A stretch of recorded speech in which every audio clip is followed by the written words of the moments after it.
Hello दोस्तों, स्वागत है आपका करियर एकेडमी के यूट्यूब चैनल पर। बच्चों, हम लोग आज यहाँ पे हिंदी पढ़ रहे हैं। हिंदी में हमने लास्ट किया था देवनागरी लिपि के बारे में, और आज हमारा टॉपिक है हिंदी वर्तनी। हिंदी वर्तनी के बारे में हम लोग यहाँ पढ़ेंगे। हिंदी वर्तनी विश्लेषण को हम लोग देखेंगे कि होता क्या है। अगर हम हिंदी वर्तनी की बात करते हैं तो ये क्या बोलता है, हिंदी भाषा की वर्तनी का अर्थ उस भाषा में शब्दों को वर्णों में से अभिव्यक्त करने की क्रिया को कहते हैं। क्या बोल रहे हैं, भाषा की वर्तनी का अर्थ है उस भाषा में शब्दों को वर्णों से अभिव्यक्त किया जाता है। जो शब्द होते हैं उनको किससे अभिव्यक्त किया जाता है, वर्णों से अभिव्यक्त किया जाता है। तो वर्तनी विश्लेषण क्या होगा, वर्तनी विश्लेषण मतलब वर्तनी का एनालिसिस करना। तो वर्तनी विश्लेषण से तात्पर्य है शब्दगत वर्गों को उसके स्वाभाविक क्रम से अलग करना, यानी कि स्वर व व्यंजन को अलग करना। सिंपल भाषा में अगर हम समझेंगे तो ये क्या होता है, स्वर व व्यंजन को किसी भी शब्दगत वर्गों से अलग करना। जैसे एक उदाहरण आपको दिया गया है मक्खन का।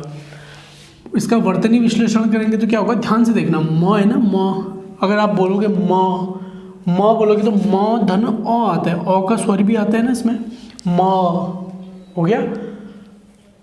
फिर क है हलंत का क, फिर ख बोलोगे तो ख के साथ क्या आता है, अ का स्वर भी आ रहा है, अ भी आ रहा है, ख। फिर न बोलोगे तो न। ये इस तरह से इसका क्या किया जाता है, वर्तनी विश्लेषण किया जाता है, यानी कि स्वरों को और व्यंजनों को किसी शब्द किसी वर्ण में से उसको अलग किया जाता है। ऐसे ही दूसरा आपका धर्म। धर्म अगर मैं पढ़ूँ ध तो ठीक है, ध हो गया। फिर ध धर्म ध, फिर र आ गया हलंत का र, फिर म धर्म का वर्तनी विश्लेषण ये हो जाएगा, ये आपको दिया हुआ है।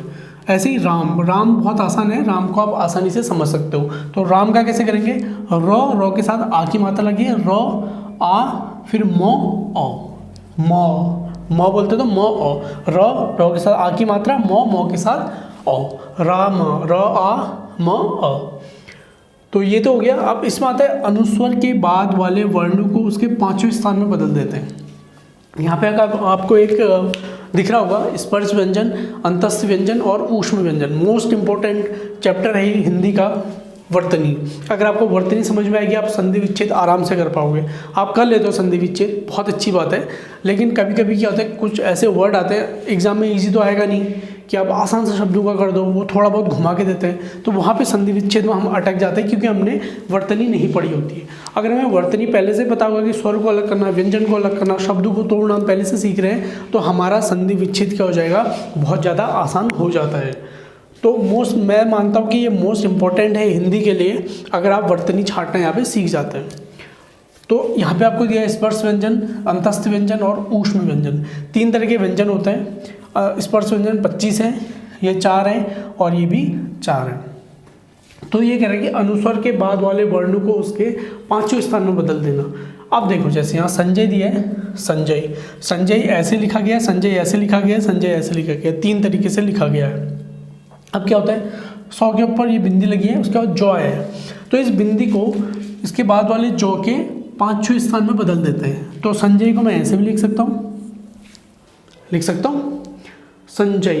हमने बिंदी हटा के उसको उसके 5वें वाले किससे किया, व्यंजन से इसको बदल दिया, रिप्लेस कर दिया। और ऐसे लिख सकता हूँ, नहीं लिख सकता, क्योंकि देखो 9 के बाद क्या है, जौ है, बिंदी के बाद जौ है, जौ के बाद 9 तो है ही नहीं, 5वां यों है, तो हम यों ही लिखेंगे। तो ये तो गलत हो जाएगा और ये सही हो जाएगा। हम संजय को ऐसे भी लिख सकते हैं और ऐसे भी लिखा जा सकता है। बिंदी जिसमें लिखे उसके बाद वाले आप व्यंजन को देखना और उसकी जगह उसका 5वां व्यंजन आप यहाँ पे लगा सकते हैं, तो वो सही हो जाएगा। जैसे मैं अगली बात करूँ संदीप की, संदीप, ये आपको दिख रहा है संदीप, इसको मैं ऐसे भी लिख सकता हूँ संदीप। मैंने बिंदी हटा दिया, ये हटा दी मैंने, और क्या किया, दो था, दो का 5वां वर्ण किया मेरे पास, 5वां व्यंजन क्या 9 है, तो संदीप मैंने दीप कर दिया। बिंदी हटा के मैंने इसका 2 का 5वां यहाँ पे व्यंजन मैंने यहाँ पे लगा दिया। और मैं इसको कैसे लिख सकता हूँ, और संदीप हो गया, ठीक है। ये दो तरीके के मेरे पास हो गए। संदीप को मैं इन दोनों तरीके से लिख सकता हूँ। संजय ऐसे मत लिखना, ये ठीक है और ये ठीक है। तो अगर मैं इसका वर्तनी विश्लेषण करता हूँ संजय का, तो क्या होगा, सौ सौ सौ, जब हम बोल रहे हैं उसके साथ क्या आ रहा है, स्वर औ भी आ रहे हैं, सौ। फिर ये बिंदी को हमने किस में बदल दिया, यौ में बदल दिया, ये हो गया। फिर क्या आया, जौ जौ, जौ के बाद क्या रहा, औ, फिर यौ, आसान हो गया, संजय।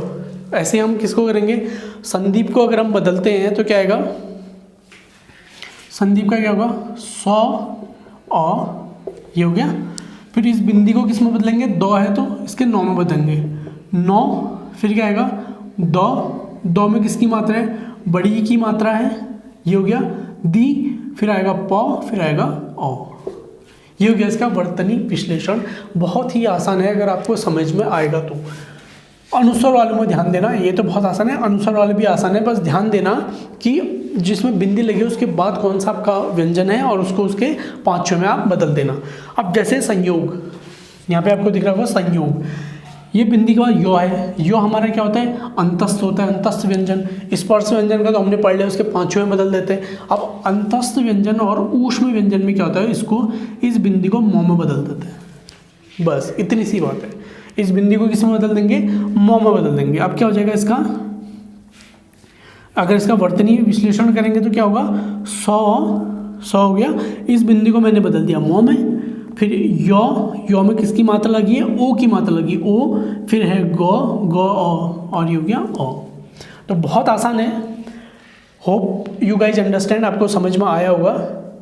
तो इन चीज़ों में ध्यान देना, और ये चीज़ ध्यान देना, स्पर्श वर्णन, अंतस्थ व्यंजन, स्पर्श व्यंजन, अंतस्थ व्यंजन और ऊष्म व्यंजन। तो इनके आधार पे आप लोग यहाँ पे इनको आसानी से कर सकते हो। अब हम जो तीन तरह के रॉ होते हैं उन रॉ के बारे में पढ़ते हैं, उनको हम लोग कैसे इनका वर्तनी विश्लेषण करेंगे।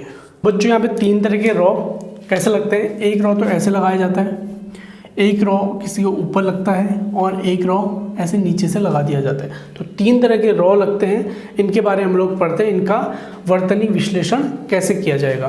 तो सबसे पहले देखते हैं क्रम। इसमें क्या लगा है, ये रॉ लगा है, क्रम होता है ना। तो पहले क्या आता है, पहले वो आपका वो व्यंजन आ जाएगा। क्या आएगा, पहले क आएगा, क। फिर क्या आएगा, ये रॉ आएगा, र, क्र, यानी कि क धन और र धन औ, क्र आ रहा है ना, क्र। औ भी तो आ रहे हैं इनके साथ, क्र, क धन र धन औ, क्र। फिर ये है म, म अ, म अ। हो गया इसका वर्तनी विश्लेषण। बहुत आसान है। बस ये जो रॉ है, क के बाद क्या आएगा, रॉ आएगा, फिर अ, फिर म, फिर औ, क्रम। स्वर को मैंने ऐसे लिख लिया, व्यंजन में हमने ये डंडी लगा दी, ठीक है। अगला आशीर्वाद। बहुत से लोग आशीर्वाद को ऐसे भी लिखते हैं, आशीर्वाद। ये रॉ कब पढ़ा जाता है, ये रॉ पढ़ा जाता है इससे पहले, यानी कि अगर मैं इसको ऐसे लिखता हूँ, आशीर्वाद हो जाएगा ये, तो ये क्या है, गलत है। आशीर्वाद को ऐसे लिखा जाता है। तो अगर हम आशीर्वाद का वर्तनी विश्लेषण करें तो क्या हो जाएगा, आ धन सौ। देखो आ, ये हो गया आ धन सौ। सौ में क्या लगा है, बड़ी की मात्रा लगा है, सी बना है। ये हो गया आ धन सौ धन ई, बड़ी मात्रा लगा था। फिर क्या है इसके बाद, फिर ये रॉ है, सौ के बाद है ना आसिर, फिर ये रॉ लगा हुआ है, आसिर, आसिर, आसी र। फिर वो में क्या लगा है, आ की मात्रा लगी है, वा। फिर दो धन औ। तो आशीर्वाद का वर्तनी विश्लेषण क्या हो जाएगा, आ धन सौ धन बड़ी ई धन रॉ धन वो धन आ धन दो धन औ। तो ये आशीर्वाद का वर्तनी विश्लेषण हो गया। बहुत ही डिटेल में मैंने आपको समझा दिया कैसे शब्दों को तोड़ा जाता है। ऐसे ही अगला है पृथ्वी। अब पौ के नीचे रॉ लगा है, पृथ्वी। तो इसमें क्या होता है, पौ आएगा, पौ। इस वाले रॉ के लिए री लगाते हैं, री, प्री, पृथ्वी, प्री। इस वाले के क्या करोगे, री लगाओ, प्री। फिर आएगा थ, ये हो गया थ, प्री था, फिर वो, अब वो में क्या लगा है, बड़ी की मात्रा, पृथ्वी, प्री प्री प्री, री लगाया हमने, पृथ्वी पृथ्वी। जब यहाँ दिखेगा तो आप क्या लगाओगे, री लगाओगे, इन दोनों के लिए रॉ लगाओगे। 3 तरह के रॉ हैं जिनका वर्तनी विश्लेषण किस तरह से किया जाता है, ये हमने यहाँ पे सीखा। तो उम्मीद करता हूँ कि आप लोगों को ये समझ में आया होगा। अब हम इसके बाद देखेंगे शुद्ध और अशुद्ध वर्तनी को देखेंगे। उनके कुछ यहाँ पे मैं शब्द लाऊंगा जिनको हम लोग शुद्ध और अशुद्ध में इनको विभाजित करेंगे। बच्चों यहाँ पे कुछ शुद्ध और अशुद्ध शब्द दिए गए हैं, हमें इनको छांटना है हिंदी वर्तनी के हिसाब से। तो हम लोग देख लेते हैं, ये बहुत इंपॉर्टेंट है। टॉप 25 ये ऐसे वर्ड हैं जो एग्जाम्स में रिपीट हुए हैं, वो आपके लिए यहाँ पे लिखे गए हैं। तो पहला है दांत को कैसे लिखते हैं, दांत के आगे अर्धचंद्र लगता है ऊपर पे, दो के ऊपर, और यहाँ पे ऐसे ये गलत होता है। ये शुद्ध है, ये अशुद्ध है। अर्पण ऐसे लिखा जाता है, अर्पण ये गलत होता है। अध्ययन होता है, अध्ययन ये रॉन्ग हो जाता है। आहार, आहार गलत हो जाएगा, आहार शुद्ध होता है। आशीर्वाद को ऐसे लिखा जाता है, अगर ऐसे लिखा हुआ है तो वो क्या होगा, अशुद्ध होगा, यानी कि गलती है उसमें। अमावस्या होता है, अमावस्या अगर ऐसे लिखा है तो ये क्या है आपका, गलत है। आवश्यक, आवश्यक होगा तो ये गलत हो जाएगा। आध्यात्मिक ये शुद्ध है इसका रूप, और आध्यात्मिक ये शुद्ध रूप है, और आध्यात्मिक होगा तो ये क्या हो जाएगा आपका, अशुद्ध हो जाएगा। उत्पात, ऊ आधा तो पात, अगर उत्पात होगा तो ये क्या हो जाएगा, गलत हो जाएगा। आराधना ये शुद्ध रूप है इसका, आराधना ये इसका अशुद्ध रूप है। कुंवर, कुंवर होता है, कुंवर अगर लिखा है तो ये क्या है, गलत है। बहुत बार हम क्या करते हैं, इसका यूज करते हैं कुंवर, लेकिन होता क्या है, शुद्ध रूप कुंवर। अब केंद्रीकरण, केंद्रीयकरण अगर होगा तो अशुद्ध होगा। हिंदी आप कभी ऑफिस में, अगर आप एग्ज़ाम निकाल के कभी ऑफिस में अगर जाओगे, वहाँ पे आपके लेटर्स वगैरह आते हैं, उसमें बहुत सारे ऐसे शब्द आपको मिलते हैं। तो केंद्रीकरण होता है, केंद्रीयकरण गलत हो जाएगा। कृपया होता है, आधा पौ ये गलत हो जाएगा, ये सही है। चंचल ये ठीक है, चंचल ये गलत हो जाएगा। अभी हमने पढ़ा था कि चंद्र बिंदु के बाद स्पर्श व्यंजन में क्या आता है, उसका 5वां वर्ण आता है, तो ये गलत हो जाएगा। तालाब होता है, तालाब होगा तो ये अशुद्ध हो जाएगा। आगे दोष को ऐसे लिखा जाता है, अगर इस तरह से आपको दिख रहा है तो वो अशुद्ध होगा उसका रूप। दरिद्रता ये क्या है, दरिद्रता सही है इसका, दारिद्रता अगर कहीं दिखता है तो ये गलत हो जाएगा। दृश्य, दृश्य को इस तरह से लिखा जाता है, अगर दृश्य अगर आपको ऐसे दिखता है तो वो क्या होगा, वहाँ पे रॉन्ग हो जाएगा।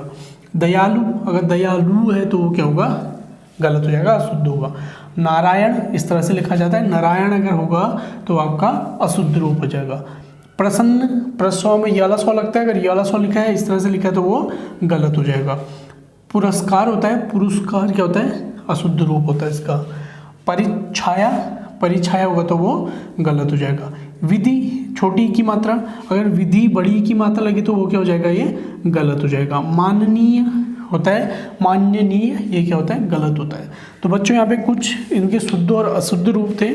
मैंने कोशिश की यहाँ पे कि कुछ टॉप के वर्ड आपके लिए लाए जाएं जिससे आपको हेल्प हो। अगर आप इनको याद रखेंगे, अगर आपको कहीं भी पेपर में दिखेंगे तो ये क्या करेंगे, आपको बहुत ज़्यादा हेल्प करेंगे आपको इनको अंडरस्टैंड करने में, छांटने में।